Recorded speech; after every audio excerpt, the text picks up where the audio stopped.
Hi dear friends, how are you all? Welcome to YouTube channel HR Tutorials India. In this video, we will be discussing how to add or update e-nomination in EPF. There are many employees who are not aware of what exactly e-nomination is and how to add or update e-nomination in EPF. So in this video, we will discuss in detail about the complete process and what are the requirements which are mandatory for the e-nomination process in EPF. E-nomination in EPF. Employee Provident Fund (EPF) is a mandatory contribution from every employee towards his or her retirement savings.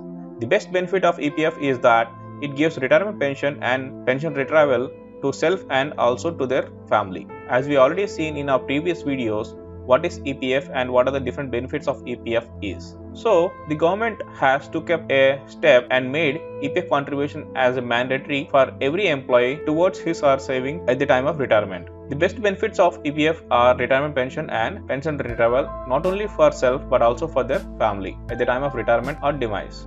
In a circular dated 12 September 2019, the Employees Provident Fund Organisation (EPFO) announced that it had launched an e-nomination facility. This facility can be availed from EPFO's member sewa portal. Earlier, the nomination process in EPF was offline, but on 12 September 2019, the EPFO Employee Provident Fund Organisation has took up a step and announced a launch of e-nomination facility for the employees where they can do the nomination process through online, and the facility of e-nomination can be availed from EPFO member sewa portal.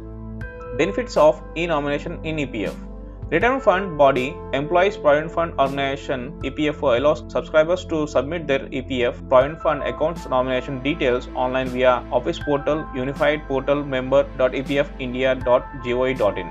The portal where the employee or the subscriber can do the nomination process through online is Unified Portal -mem.epfindia.gov.in. This is the web portal where the employee can process the nomination by adding the nominee details on this web portal.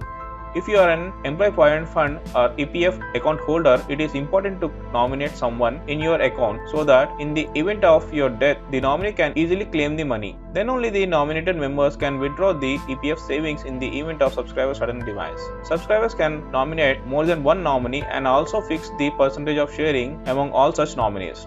Which means when an employee is an EPF account holder, it is mandatory and very important for the employee to nominate someone from their family so that they can claim the money in the event of death of the specific employee.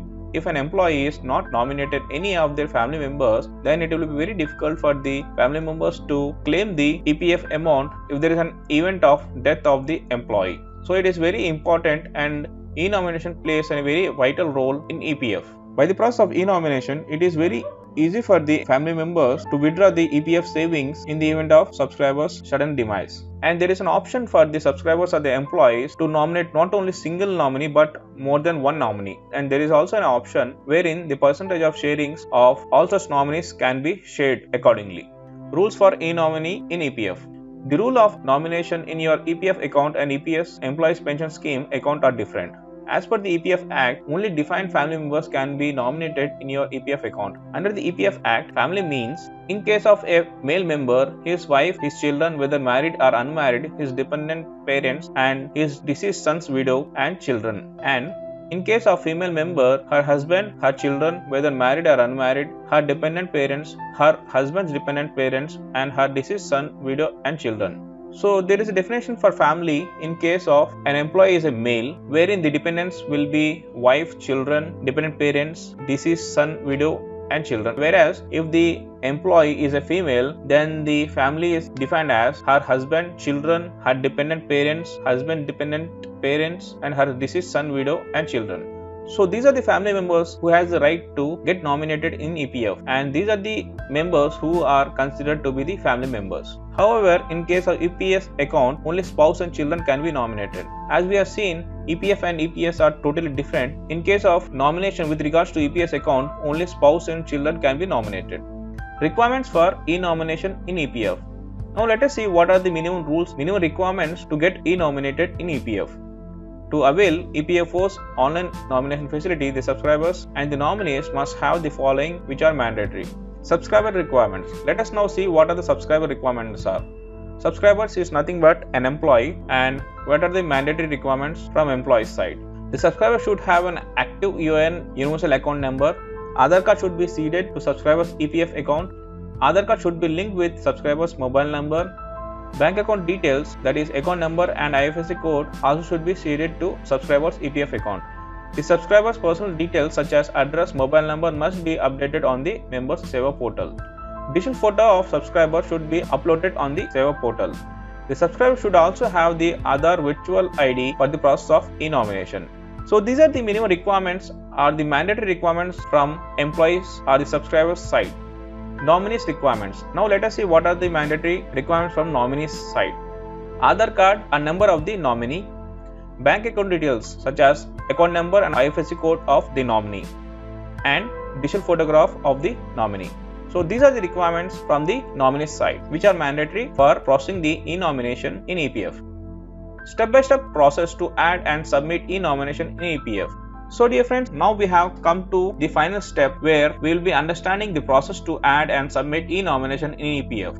Now we will discuss in detail the theoretical process followed by the practical. Now let us see the theoretical part, then I will be explaining you in detail about the practical part how e-nomination in EPF can be processed. Step 1. Open EPFO portal. Unify portal-mem.epfindia.gov.in and login by using your UN and password. Step 2.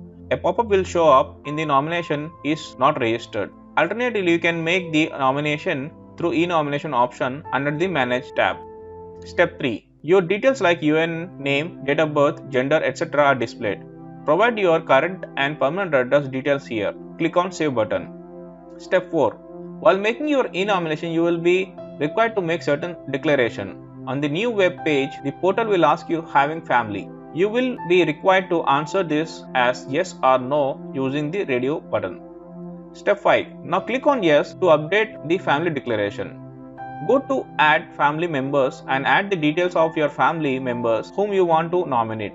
Here you need to enter the names, date of birth, relation and address of the nominee. You can even add more than one nominee by clicking on adding the row. In case of minor as a nominee, you need to assign a guardian. Step 7. If you choose no in the having family tab, then the system will directly ask you to add details of EPF nomination. Enter the details of the EPF nomination and upload the scanned photographs of all nominees. You can add as many as persons as you want to by clicking the button Add Row. After completion of all these personal details, click on the button Save EPF Details. Then the system may ask for EPS nomination. Step 8. Go to Nomination Details and declare the total amount of sharing among your nominees. In case you would like to nominate only one member of your family as your nominee, then you can declare 100% as the share. Step 9. Click on Save EPF Nomination button. Step 10. Now click on e-sign button and you will be taken to a new web page where you need to select the checkbox by giving your consent for using eKYC services data from Aadhaar for e-sign purpose. Step 11. Now Aadhaar based e-authorization window will open where you need to enter the Aadhaar virtual ID and generate OTP which will be sent to your registered mobile number that is linked to the Aadhaar card. The Aadhaar e-sign facility helps in approving the e-nomination form. Now enter the OTP and click on submit button. With this, e-nomination get registered with the EPFO. So friends, these are the 11 steps which are involved in the process of addition and submitting the e-nomination in EPF. Now let us see how practically the process of e-nomination in EPF takes place. Now open Internet Explorer and open Google browser and enter EPF member login. Here it will pop up with unified portal-mem.epfindia.gov.in. Click on this website. Here it will take you to the member e-sewa portal wherein you need to enter the UN number, password followed by CAPTCHA and sign in. Now I'll enter the details. Now enter the UN number, password and CAPTCHA and clicking on sign in button. So now we have entered the e-sewa web portal where here it is asking e-nominee facility available with e-sign. Please file your e-nomination immediately if not filed yet. Here we can click on file it now or we can click on later and we can go to manage tab and click on e-nomination. Here it pops that kindly use version Mozilla, but here we are using Internet Explorer so we can just click on OK and we can exit. Here family description. Having family. If you have a family, you need to select the option yes. If you don't have family, you can select as no. Here I am having a family, so I am selecting yes. After selecting the option yes, it is asking for add family details, wherein we need to add the details of the family member or the nominee, Aadhaar number, name, date of birth, gender, relation, address, bank details, if minor guardian details, photograph, and then click on save family details. If you would like to add more nominees, you can just click on add row and you can add more nominee details. Now let me fill the details of the nominee. I have to fill the Aadhaar number of the nominee. After entering the IFSC code, it automatically takes the address of the bank and the branch. Now we need to enter the bank account number. As I have entered the relationship as wife, she is not a minor, so I am just skipping this guardian. Now I need to click on upload photograph. Here it is given the details of the photograph, that the photograph should be digital and the size of the photograph should be 3.5 by 4.5 centimeters, which means the visibility should be minimum 80%. Now click on browse and select the image, and after selecting the image, it takes the image and they need to check for preview. Once we see the preview, if it is finalized, then we need to click on upload photograph. Are you sure you want to upload previewed photograph? Okay. Image successfully uploaded. Okay.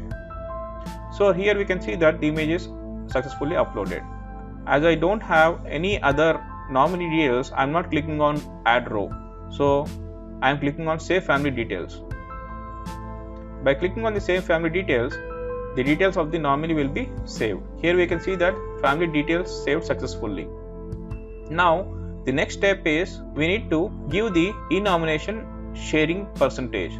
So for that I need to select the nominee. If we have multiple nominees, we will be having multiple options. As I have only one nominee, so I will be giving the percentage of share is 100%. If there are about 2 to 3 nominees, here you can give 20%, 50% or 60%, whatever the percentage you can give it. But the total percentage should be 100. After giving the percentage of share, I will click on save EPF nomination. EPF details saved successfully.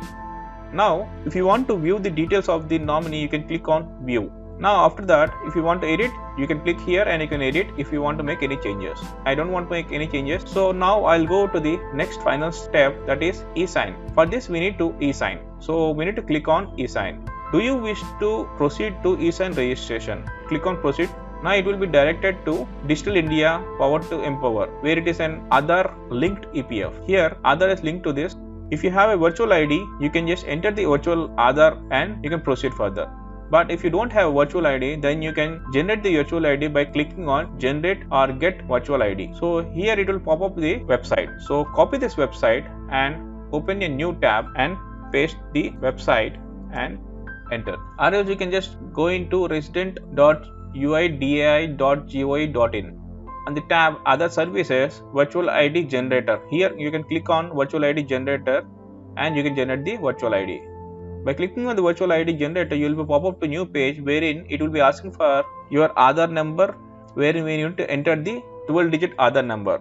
After entering the Aadhaar number, you need to enter the CAPTCHA and click on send OTP.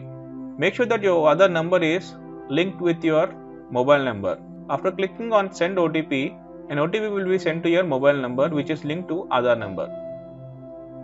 I have received the OTP on my mobile number which is linked to Aadhaar number. After entering the OTP, click on generate virtual ID or retrieve virtual ID. If you are already having a virtual ID, then you can just retrieve it, or if you don't have virtual ID, you can just generate virtual ID. Your virtual ID is sent to your registered mobile number. So here we have successfully created the virtual ID. So I have received the virtual ID for my Aadhaar number. Now come back to the page and enter the virtual ID of Aadhaar number. After entering the virtual ID, select the option by clicking the check. After selecting the option, we need to click on verify button. Once the verify button is clicked, you will be popped up to e-sign service and we need to enter the Aadhaar number or the virtual ID and click on get OTP. Here I have received the OTP. I am entering the OTP number and I have read and provide the consent. So click on this option and click on submit button. After clicking on submit button, it will be redirecting you to EPF e-sewa portal where it says that PDF sent successful, which means the e-nomination process is successful. For checking the e-nomination whether it's successful, all the details are added or not, we can go and click on e-nomination where you can see nomination successful and click on the nomination details, if you click on this detail, you will be asking to save the document. When you can save the document, the process of e-nomination is successfully completed on EPF. So dear friends, hope you understood the step-by-step process of addition and submission of e-nomination in EPF, both theoretical as well as practically. So dear friends, in this video we have understood what is EPF nomination and e-nomination process, and also the minimum requirements are the mandatory requirements for e-nomination process, and finally the step-by-step process, both theoretical as well as practical process of e-nomination in EPF. If you have any queries or questions related to this video, please do comment in the comment section. I'll be happy enough to answer all your queries. And if you like this video, please do subscribe and share among your friends. Thank you very much for watching this video. Have a nice day.